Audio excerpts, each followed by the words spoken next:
श्री राधा वल्लभ लाल की जय। सद्गुरुदेव भगवान की जय। वृंदावन बरसाना धाम की जय। महाप्रभु श्री हरिवंशचंद्र जी महाराज की जय। श्री यमुना रस रानी की जय। समस्त सहचरी वृंद की जय। जय जय श्री राधे श्याम। जय जय श्री राधे श्याम। जय जय श्री राधे श्याम। जय जय श्री हरि।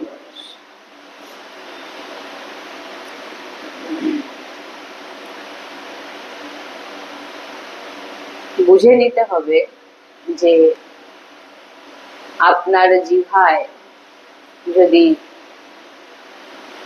রাধা রাধা কৃষ্ণ কৃষ্ণ চলছে তো আপনি তীর্থকেও পাবন করবার সামর্থ্যবান হয়ে যাবেন। আপনার চরণ যেখানে পড়বে সেই স্থানও তীর্থ হয়ে যাবে যদি আপনার জিহ্বায় রাধা রাধা কৃষ্ণ কৃষ্ণ এমন নাম উচ্চারণ। তাই বলছেন তীর্থে কুর্বন্তি তীর্থানি, যে আমাদের এটা বিশ্বাস হয় না যে আমরা নামের থেকে বড়, আমাদের এটা বিশ্বাস হয় না যে নাম জপ করলেও কি এমন সামর্থ্য আসে বা এমন হয়, এটা আমাদের ভিতরে আসে না। তাই বলছেন যে নাম এত বড় নামের সামর্থ্য যে কোনো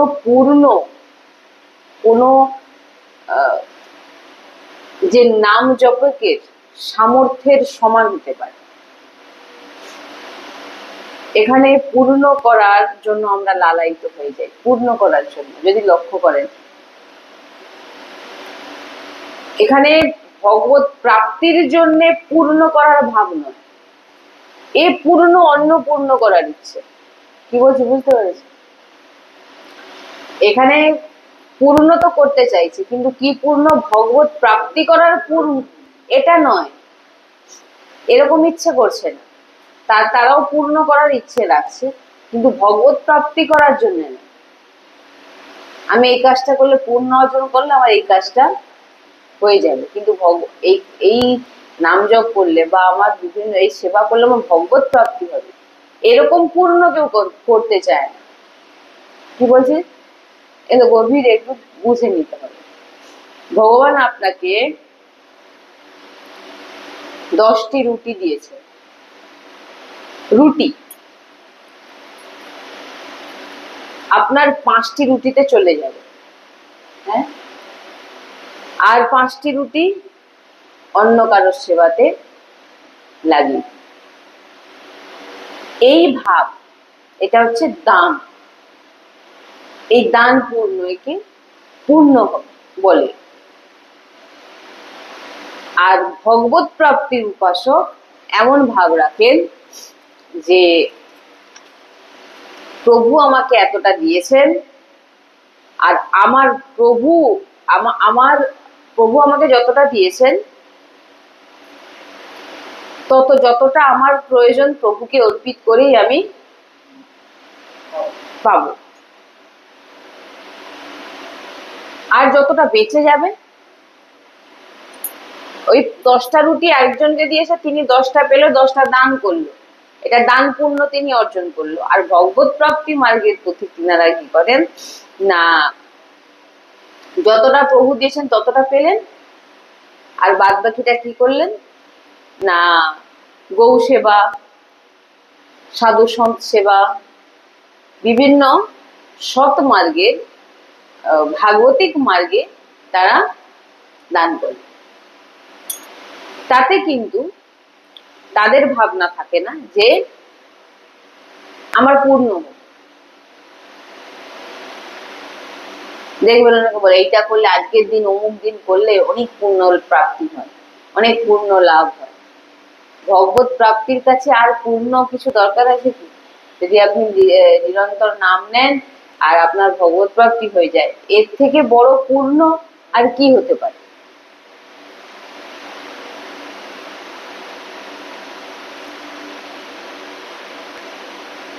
এই যে ভক্ত কি করলেন না, তিনার কাছে কিছু বস্তু থাকলো, তার মধ্যে তিনি কিছু সেবায় দিয়ে দিলেন, গৌ সেবা বলুন বা অসুস্থ কোনো ব্যক্তির সেবা বলুন বা সাধু সন্তজনের সেবায় তিনি লাগিয়ে দিলেন। বলছেন এটা কিন্তু পূর্ণ কর্ম হবে না, এটা কি হবে? সেবা হবে। এটা কি হবে? সেবা। আর সেবা কি হয়? সোজা ভগবানের সঙ্গে, হ্যাঁ, ভগবানের প্রসন্নতায় লেগে যায়। এই যে আপনি সেবা করলেন, এটা কিন্তু পূর্ণ অর্জন হবে না, বুঝবেন, এটা সেবা। আর এই সেবাতে কিন্তু ভগবান প্রসন্ন হয়ে যায়, যে তার মন কত উদার। হ্যাঁ, যে এ সোজা, বলছেন এখানে লেখা আছে যে সেবা কি হয়? সোজা ভগবানের সঙ্গে, সেবার ফল ভগবানের প্রসন্নতা। আপনি দুটো রুটি রোজগার করে আনলেন, একটি পেলেন, একটি যে কোনো রুটির বদলে আপনি কিছু অর্থই কামিয়ে আনলেন, আপনার যতটা দরকার আপনি ততটা রাখলেন, আর বাদ বাকি আপনি কি করলেন? হয় গৌ সেবা, না হলে কোনো মন্দিরের সেবা, না হলে কোনো সাধু সন্তজনের সেবাতে বা অসুস্থ কোনো ব্যক্তির সেবাতে আপনি লাগিয়ে দিলেন। এতে কি হলো না, এটা আপনার কিন্তু পূর্ণ কর্ম হবে না, এটা আপনার সেবা হবে। আর এই সেবা কি হবে না, সোজা ভগবানকে প্রসন্ন করা হয়ে যাবে। হ্যাঁ, ভগবান প্রসন্ন হলে আর কারোকে প্রসন্ন করার দরকার। যার উপর প্রভুর প্রসন্নতা কৃপা আছে, তো যত সন্ত ঋষি মুনি আশীর্বাদ তিনার উপর থাকে। খুব গুরুত্বপূর্ণ কথা, যিনার ওপর প্রভুর প্রসন্নতা, প্রভু প্রসন্ন হয়ে কৃপা করেছেন যিনার উপরে, তো যত সন্ত আছেন, ঋষি আছেন, মুনি আছেন, তিনার আশীর্বাদ তিনার উপরে বিরাজমান, মানে সবসময় আশীর্বাদ ওনার উপর আছে। তাই ধ্যান দেওয়ার বিষয় যে তুমি যে পরিস্থিতিতে আছো, যেখানে আছো, প্রভু তোমাকে যেভাবে রেখেছেন নিরাশ হওয়ার দরকার নেই। সেখানেই তোমাকে সব ফল প্রভু দেবে, শুধু তুমি নাম জপ করে যাও। নাম জপ অর্থাৎ নিরন্তর ভগবত চিন্তন। যেহি নাম তেহি কৃষ্ণ, কৃষ্ণ নাম আর কৃষ্ণ স্বরূপ অভেদ। যেহি নাম, যদি আমরা বলি রাধা রাধা, তো আমার লাডলিজুর নাম রূপে জিহ্বায় বিরাজ। এই যে যতবার আমি বৃন্দাবনের এক সন্তজনের শ্রীমুখে শ্রবণ করেছিলাম, বলছেন আপনি যতবার রাধা রাধা মানে আপনি বলছেন আপনার জিহ্বাতে লাডলিজুর নাম রূপে জিহ্বায় বিরাজমান হয়ে যাচ্ছে। যতবার বলছেন রাধা, লাডলিজু বিরাজমান হয়ে যাচ্ছে, যতবার বলছেন রাধা, লাডলিজু বিরাজমান। অপার কৃপা করেছেন এই রাধা নাম, অপার কৃপাবান, সহজে শোনা যায় না বা জিহ্বাতেও আসে না, অতি দুর্লভ। তাই যখন মহারানী রজ উপসেবী রসিক জনের কৃপা, ধামের কৃপা হবে, তখনই দেখবেন আপনার জিহ্বায় রাধা নাম আসে। না তো রাধা নাম না বেদ পুরাণে আছে, বেদ বচন। একজন বলছিলেন যে রাধা নাম তো কোথাও লেখা নেই, কৃষ্ণ নাম লেখা আছে, মহামন্ত্র লেখা আছে, রাধা নাম তো লেখা নেই, তাহলে রাধা নাম কেন জপ করবো? এই যে মানে আজই আলোচনা হচ্ছিল, তর্কের বিষয় নয় এগুলো। কথাটা কি, আপনি যদি ওয়ানে পড়েন তো আপনি ওয়ানের সাবজেক্টই বুঝবেন, আপনি তো 11-এর সাবজেক্ট বুঝবেন না। কেন না, সেই অবধি আপনাকে পড়ে যেতে হবে, তবে কি আপনি 11-এর সাবজেক্ট বুঝবেন। তো আপনি যদি ওয়ানে পড়ে বলবেন, একটা যে কোনো গ্রন্থ পড়ে আপনি বুঝে নেবেন যে আমি সব জেনে গেছি, যে ভাববো যে আমি কৃষ্ণ নাম আছে, মহামন্ত্র আছে, তো রাধা নাম কেন জপ করবো? তাহলে এই প্রশ্নের উত্তর আমরা কি করে তাকে বোঝাবো? কি করে বোঝাবো? বোঝানো যায় কি? কেন না, তাকে তাকে এখনো 2, 3, 4, 5, 6, 7, 8, 9, 10 এতগুলো ক্লাস পড়ার পর তারপরে তাকে বলা হবে যে রাধা নাম কেন নিতে হবে, তবে সে জানতে পারবে, বুঝতে পারবে। সে বোঝার জন্য যে বুদ্ধিতে যে শক্তি দরকার, যে ক্ষমতা দরকার, সেটা তার এখনো হয়নি। আপনি বোঝাতে গেলে সে বলবে দূর, কিছু বুঝতে হবে, তর্ক করবে। এর মানেটা কি? যে তোমার স্থিতি যতদূর আছে তুমি ততদূর ভজন করছো, এর পরের কি সেটা তুমি ভজন করতে করতে পারো। বুঝতে পেরেছেন কি বলছে? ভজন করতে করতে আপনি জানতে পারবেন যে কেন আজকে রাধা নাম নেবো, বা রাধা নাম, এ প্রশ্ন আসে না আমাদের ভিতরে এখন যে কেন রাধা নাম নেবো। কেন বলুন তো? মানে এগুলো কি আপনার ভিতরে সাধু সন্ত বলছেন যে রাধা নাম না, আপনার রাধা নামের প্রতি এত বিশ্বাস হট করে কেন এসে গেল? কেন লাডলিজের কৃপা আপনার উপর হয়ে গেছে, তাই আপনি বুঝতে পারছেন। তাই আপনার অন্য কিছু আর ভালো লাগে না। সব নামে সর্বসামর্থ্যবান নাম, সব নামে শক্তি আছে, কিন্তু রাধা নাম হচ্ছে বেদ পুরাণ অগোচর। এই যে এখানে বলছে বেদ পুরাণ অগোচর, যেখানে আপনি পাবেনই না কোথাও। তাহলে তুমি জানবে কি করে? তুমি তো শাস্ত্রেই পড়ে আছো, নেই তাহলে তুমি তো শাস্ত্রেই পড়ে আসো না। এখনো অব্দি তো রসিক জনের শাস্ত্র ছাড়াও কিছু হয়। কিছু হয় মানে কি? যেগুলো শাস্ত্র যে নাম দেখাতে পাচ্ছে না, কিছু গুপ্ত রহস্য থাকে যেগুলো সবার সামনে আসে না, সেগুলো কেবল আর কেবল সাধু সন্ত দর্শন করেন, বা সখী সহচরী যিনারা আছেন তিনারা অবতার হয়ে সেই লীলাকে আপনার সামনে রাখে। আপনি কি করে জানবেন? জানতে গেলে তো আপনাকে পড়তে হবে। সেই বইয়ের মধ্যে যদি না থাকে তো আপনি জানবেন কি করে? আর সেই জায়গায় পৌঁছাতে গেলে আপনাকে সেরকম টিচারকে ধরতে হবে, আর সেই টিচারকে ধরার জন্য আপনার ভিতরে তেমন বুদ্ধিও থাকা চাই যে না, এই টিচারের কাছে আমাকে পড়তে হবে। তাই রসিক সন্তজনের কৃপা হলেই তবেই না আপনি রাধা নাম নিতে পারবেন। এবারে প্রশ্ন করবে কোথাও তো লেখা নেই, সব জায়গায় মহামন্ত্র আছে, হরে কৃষ্ণ আছে, তো আমরা কেন রাধা নাম জপবো? তোমার স্থিতি অতটাই, তুমি সেই জায়গায় এখনো পৌঁছাতে পারোনি। হ্যাঁ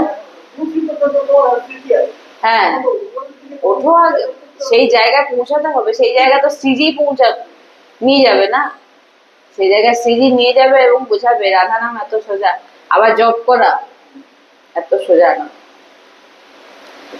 মানে এটা আমরা বুঝতে পারছি ধীরে ধীরে। অনেক জ্ঞানবান আমরা নই, খুবই ছোট বুদ্ধি আমাদের।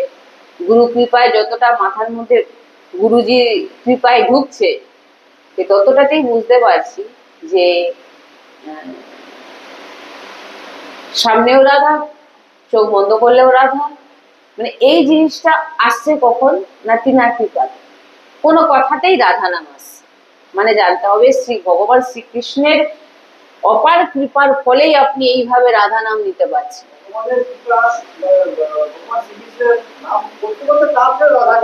হ্যাঁ, ভগবান শ্রীকৃষ্ণ কৃপা করলে তবে আপনি রাধা নাম নিতে পারবেন।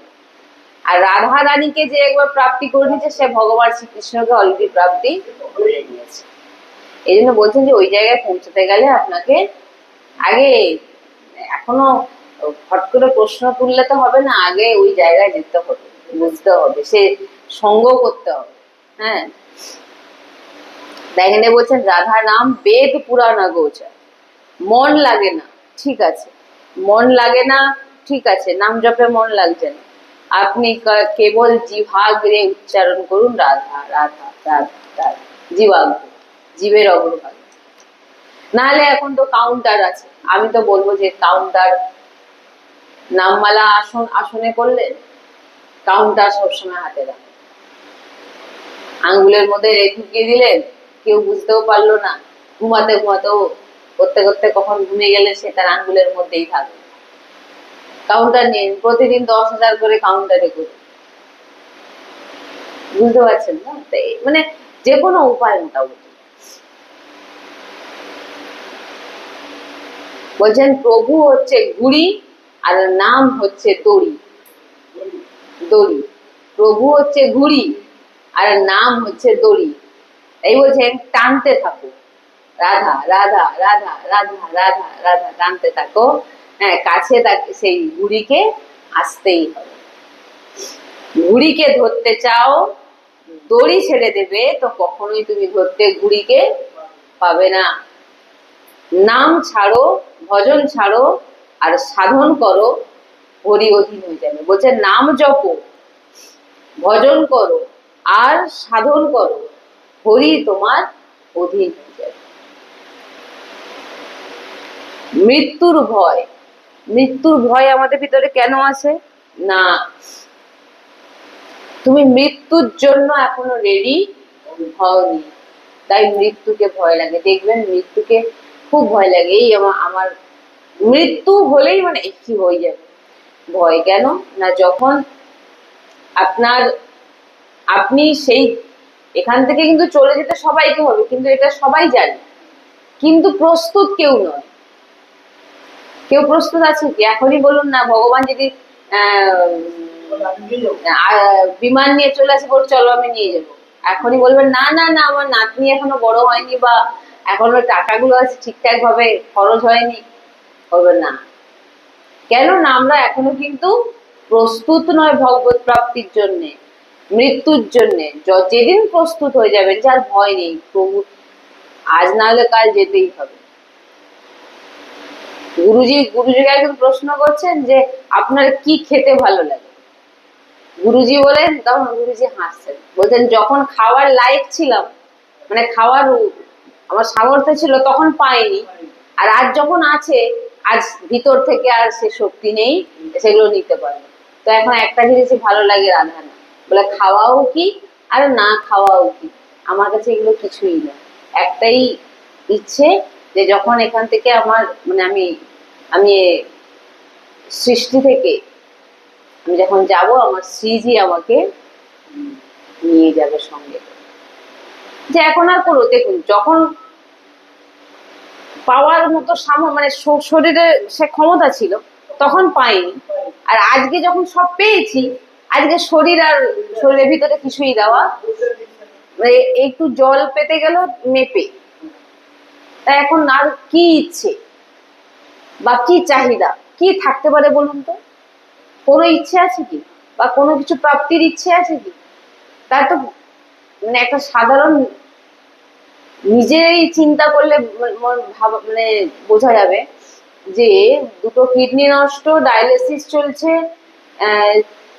তিনার জীবনের, ধরুন একটি ব্যক্তির ক্যান্সার হয়ে গেছে, সে জানে আমার ক্যান্সার হয়ে গেছে, আমি কিন্তু আর বেশি দিন বাঁচবো না, তো তাকে আপনি বিভিন্ন রকম জিনিস দিন, সন্তুষ্ট হবে? ভালো লাগবে? তার ভালো লাগবে না। আর তার ভগবানের নাম যদি না করে থাকে, ভালো লাগবে। কিন্তু যিনি ভগবত প্রাপ্তির মার্গে চলছে, তিনার কোনো রোগ হোক আর কোনো যাই হোক না কেন, শারীরিক পীড়া হোক, তিনাদের কাছে ওটা। আর এমনি ক্যান্সার ব্যক্তিকে দেখুন, সে দুর্বল হয়ে চিন্তায়, হায় আমি মরে যাব, আর খেয়ে কি হবে। এটা হচ্ছে সাংসারিক ব্যক্তির রোগের মানে লক্ষণ বলছি। আর যিনি ভগবত প্রাপ্তির দিকে আছেন, তিনার কি মনে হবে যে যত তাড়াতাড়ি আমি এই দেহ থেকে ছেড়ে চলে যাব, তত আমি শ্রীজির কাছে তাড়াতাড়ি পৌঁছে যাব। না কোনো ইচ্ছে আছে, না কোনো চাহিদা আছে, না কিছু প্রাপ্তির ইচ্ছে আছে, না মান সম্মান ঐশ্বর্য বৈভব কোনো কিছুর ইচ্ছা আছে। কি ইচ্ছে আছে?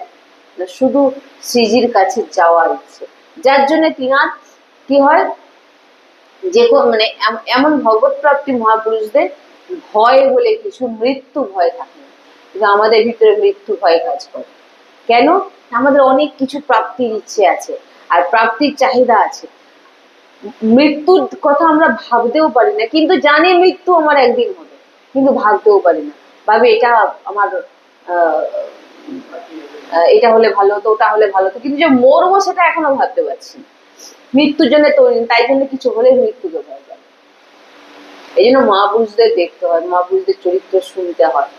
শুনলে আপনি সেই রকম, আপনার ভিতরেও সেই মানে জাগ্রত হবে। আপনি যখন চিন্তা করবেন যে কি আছে, মৃত্যু একদিন আসবে, আর একবারই আসবে। মৃত্যু আপনার আসবেই, যে কোনো দিন আসবে, আর একবারই আসবে, সে দেখা যাবে। সেটার কথা না ভেবে এতক্ষণ যতক্ষণ আছি ভগবত আশ্রয় থেকে ভগবানের নাম নিয়ে চুপচাপ ভজন করে যাও। যতক্ষণ সময় আছো ততক্ষণ আছি, যতক্ষণ যখন শ্রীজি মনে করবেন তখন নিয়ে চলে যাবেন, ব্যাস। তাই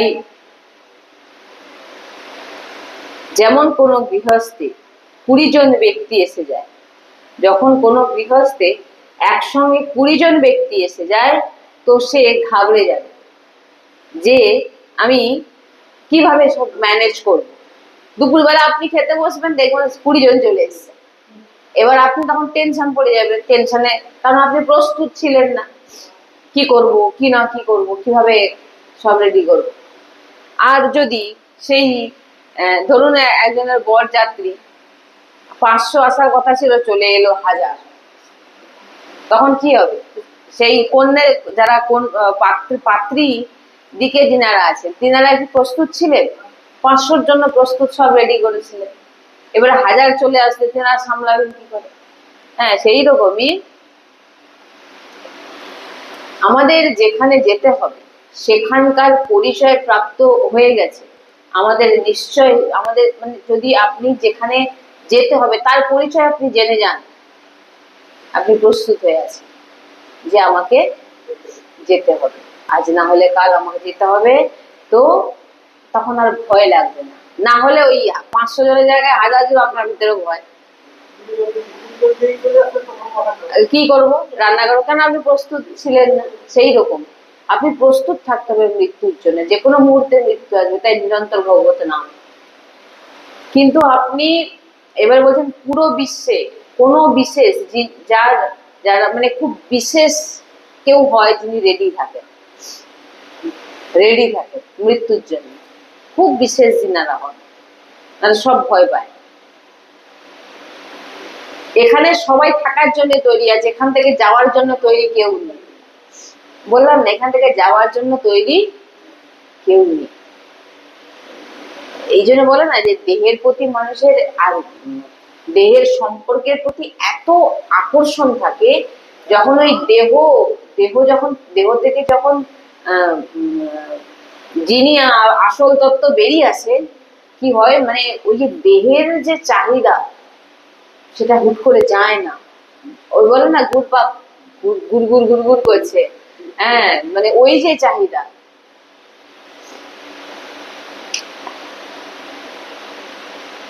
এখানে সবাই থাকার জন্য তৈরি।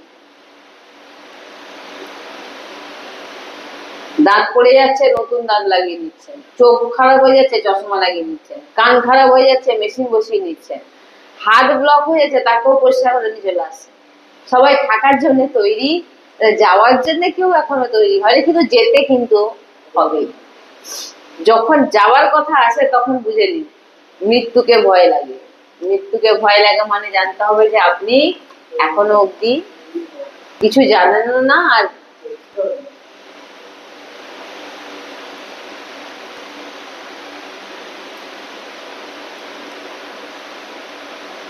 সাধন ধাম মোক্ষ কর দ্বারা পাই না যে পরলোক সহায়।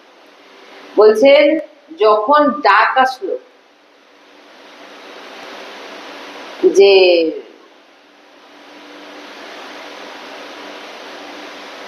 ক্যান্সার হয়ে গেছে, আপনার একদম লাস্ট স্টেজ, এইবার আপনাকে চলে যেতে হবে,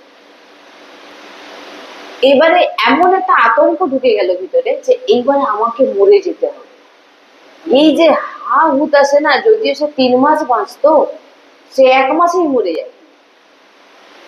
আর ভক্তদের ক্ষেত্রে কি হয়, তাদেরকে যত ভাগবত বলুন যাই বলুন, পরীক্ষিতের কথা শুনে শুরু হলো মৃত্যুর কথা। শাস্ত্র খুলে ফেললে দেখো প্রথমে শুরু হয়ে গেলে কি, মৃত্যুর কথা। আপনি ভাগবত খুলে ফেললে প্রথমে কি না, পরীক্ষিতের অভিশাপ হয়ে গেলে 7 দিনের মৃত্যু।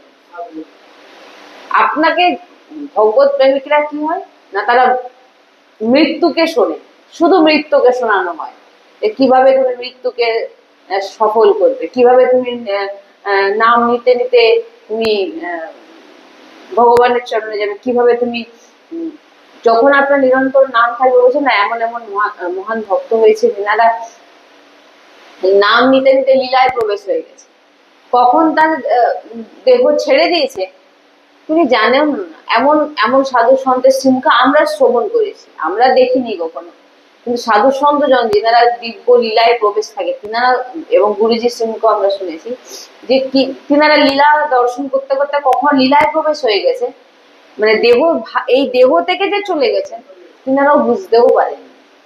এই জন্য ভক্তদের যখন মৃত্যু হয় না, তিনারা কখনো এটা মৃত্যু হয় না, সোজা লীলায় প্রবেশ হয়ে যায়, বুঝতেও পারেন না যে কখন তার দেহ চলে গেছে। কিন্তু লীলায় লীলায় আনন্দে লীলায় আছে। আর যখন সাংসারিক ব্যক্তি যায় তাকে টেনে চুল একদম ধরে টেনে বার করানো, বেরোতে চায় না কিছুতে। আছে এইগুলো ভাগবতে, আমরা তো এবারে অধ্যয়ন করেছিলাম, কিন্তু আমি এইগুলো সেরকম একটা বিস্তারিত আলোচনা করিনি। বলছেন দুর্লভ দেহ পায় হরিপদ ভজু, করম বচন অরুজিতে, মন পস্তাই হে অবসর বিতে। বলছেন যে দুর্লভ এই যে দেহ তুমি পেয়েছো, হ্যাঁ হরিকে ভজন করো, হরিকে ভজন করো। হ্যাঁ কি কি দিয়ে না, মন দিয়ে, বাণী দিয়ে, দেহ দিয়ে, না হলে আর আমরা কি করছি, সময় নষ্ট করে দিচ্ছি হরি ভজন না করে। তাই এইসব এখানে ছেড়ে, সব ছেড়ে আমাদের এখানেই ছেড়ে চলে যেতে হবে। একটা কিচ্ছু আপনার সঙ্গে যাবে না, সবকিছু ছেড়ে চলে যেতে হবে। মৃত্যু কি না, মৃত্যু হচ্ছে শ্রীজির কাছে যাবার রাস্তা, বা মৃত্যু হচ্ছে শ্রীজির কাছে নিয়ে যাওয়ার পার্শ্বদ। কি বললাম? আপনি শ্রীজির কাছে আপনাকে যেতে হলে এই দেহকে তো ছাড়তে হবে না, তাই জন্য মৃত্যুকে বলা হচ্ছে পার্শ্বদ, যিনি আপনাকে শ্রীজির কাছে নিয়ে যাবেন। যেখানে আপনার খুব প্রিয়, অনেক বছর অপেক্ষা করছিলাম মানে যেখানে যাওয়ার জন্য, অনেক যেনারা সাধু সন্ত হন তেনারা সারা জীবন ভগবানের কাছে যাওয়ার জন্য ব্যাকুল হয়ে থাকেন, এবং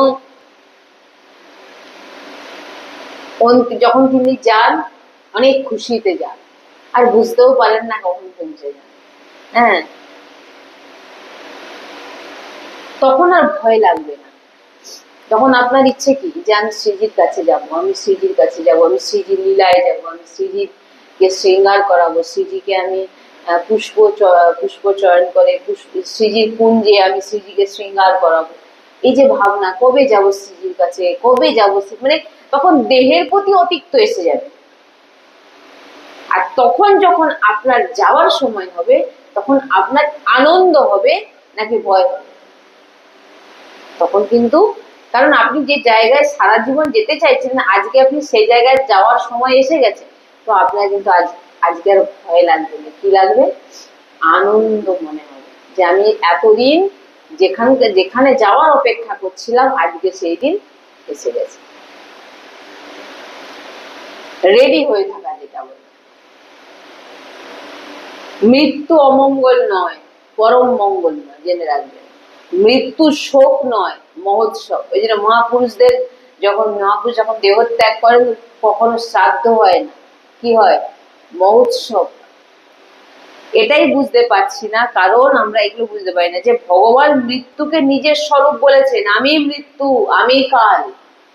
মৃত্যু হচ্ছে পরম মঙ্গলময়।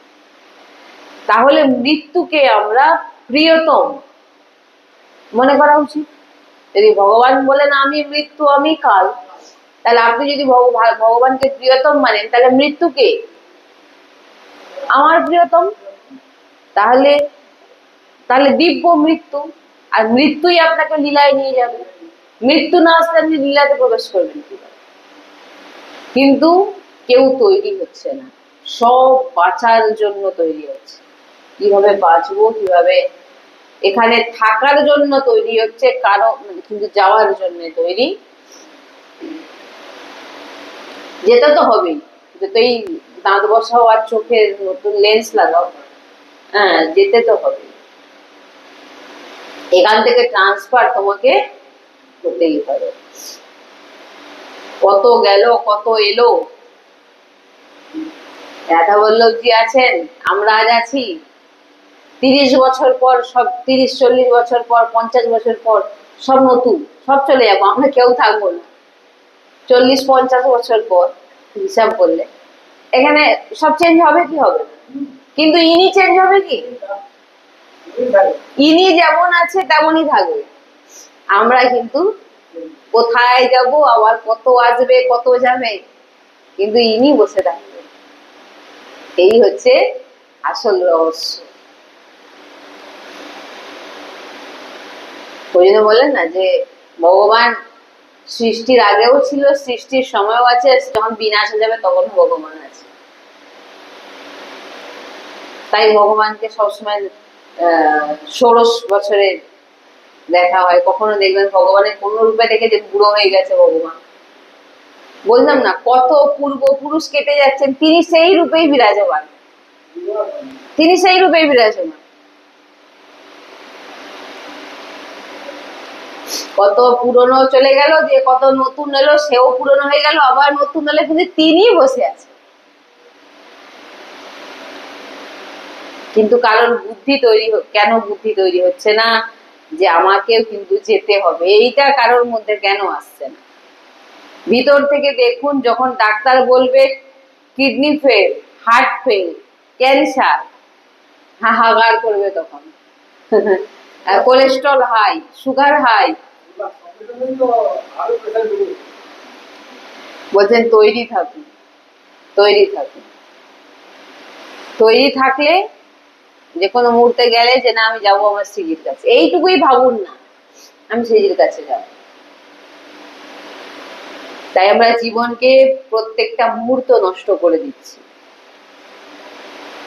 এত ঘন্টা ঘুমাচ্ছ, একটা সময় এমন আসবে, এমন ঘুমাবে যে সদা সদার জন্য ঘুমিয়ে যাবে, আর উঠতে হবে না।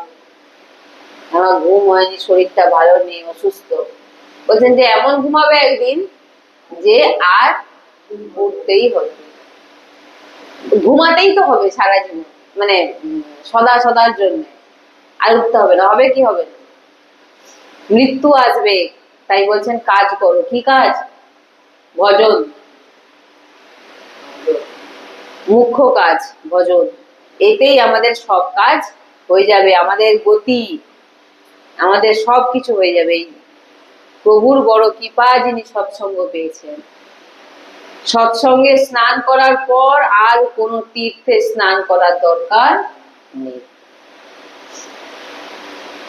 সৎসঙ্গ রূপী তীর্থে স্নান করে নাও, তো বলছেন কাক কোকিল হয়ে যাবে। কি বললাম? যদি সৎসঙ্গ রূপী, ভগবানের কথা রূপী সঙ্গে যদি স্নান করে নেন, গঙ্গায় যদি ডুব দিয়ে দেন, ভগবান কথা রূপী গঙ্গায়, বলছেন তাহলে কাক থেকে কোকিল হয়ে যাবে। তাই বলছেন সৎসঙ্গের শব্দ আপনার জীবন বদলে দেবে। এই জন্য জীবনে সব চলে যাক, সৎসঙ্গ কোনদিন ছাড়বেন না। সৎসঙ্গের সমান কোনো বড় তীর্থ নেই। নাম জপ করলে যেমন আপনি স্বয়ং তীর্থ হয়ে যাবে, এই সৎসঙ্গ আপনাকে প্রেরণা দেবে নাম জপ করা যায়। নাহলে আপনি সৎসঙ্গ না শুনলে নাম জপে দেখবেন ধীরে ধীরে চলে যাবে। যিনি রোজ সৎসঙ্গ শোনেন, আচরণ করেন, কুসঙ্গ যেন না হয়, তো সৎসঙ্গ আপনাকে মহাত্মা বানিয়ে দেবে। প্যান্ট শার্ট পরে আসেন আপনি, কোনো ভেস নেই, কিন্তু সৎসঙ্গ শুনছেন, জীবনের আচরণে এনেছেন, নিরন্তর জিহ্বায় নাম চলছে, আপনি হচ্ছে মহাত্মা। ইনাকেই মহাত্মা বলা হয়। মহাত্মা কোনো ভেসকে বলা হয় না। আমরা সাধু সজ্জনকে দেখলে প্রণাম করি কেন না? তিনারা সবকিছুকে ধারণ করেছে, ত্যাগ করেছে। নাহলে দেখিয়ে দুদিন দেখিয়ে দিলাম, তারপরে দিন 1 বছর পর বলবে বাবা শরীর খারাপ হয়ে যাচ্ছে, আগে খেয়ে নি, শরীরে পুষ্টি হবে। এতদিন ওই শাক পাতা খেয়ে আমার শরীরের সব নার্ভ গুলো দুর্বল হয়ে গেছে। এরকম ত্যাগের কথা বলা হয়নি। ত্যাগ হচ্ছে ভিতর থেকে হবে, ত্যাগ ভিতর থেকে হওয়া যায়। গৃহস্থ থেকে তুমি গৃহস্থের থেকেই আপনি মহাত্মা হতে পারেন, যদি আপনার প্যান্ট শার্টের মধ্যেও আপনি মহাত্মা হতে পারেন, যদি আপনি মহাত্মা সৎসঙ্গ আদি যা যা বলা হচ্ছে সেগুলোকে জীবনে আচরণে আনেন, কুসঙ্গ না করেন আর নাম জপ করেন, তো আপনি হচ্ছেন মহাত্মা। আপনার কখনো কেউ কোনোদিন ক্ষতি করতে পারবে না। তাই একদম ভরসা, সবসময় প্রভুর চিন্তন, প্রভুর নাম সবসময় নিয়ে যাও।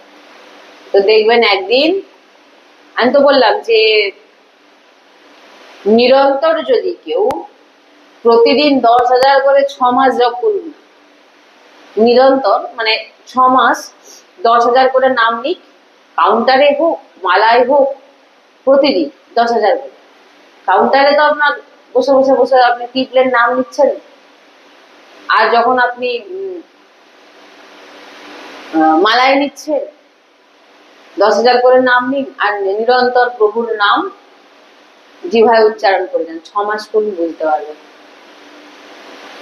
আপনি অনেক দিক, মানে অনেক কিছু নিজের ভিতরে পরিবর্তন দেখতে পারবেন। কি পরিবর্তন না, আপনি দেখবেন অতিরিক্ত চঞ্চল আর শান্ত স্বভাবের হয়ে যাবেন। অতিরিক্ত চঞ্চল, তীব্র গতিতে কথা বলা, মানে অনেক আছে দেখবেন কথা থামছেই না, এত কথা বলে যাচ্ছে, কিন্তু ভক্তদের দেখবেন তাদের কথাবার্তা বলার ধরনই আলাদা, হয় না? খুব স্থির ভাবে ধীরে ধীরে, মানে কথা যে বলবে, এক একটা বাণী ফেলে দেওয়ার মতো বাণী বলবে না, মানে অনেক ধৈর্যবান হয়ে যায়, সহনশীলতা তাদের ভিতরে এসে যায়। আমি 6 মাস করলেই বুঝতে পারবো যে কতটা আপনার ভিতরে পরিবর্তন এসে যাচ্ছে। তাই নাম জপ নিরন্তর যদি আমরা করতে পারি, তো অবশ্যই আমাদের ভগবত প্রাপ্তি নিশ্চিত। শ্রী রাধা বল্লভ লাল কি জয়। শ্রী হরিবংশ। राधे राधे राधे राधे राधे राधे। सद्गुरुदेव भगवान की जय। सद्गुरुदेव भगवान की जय।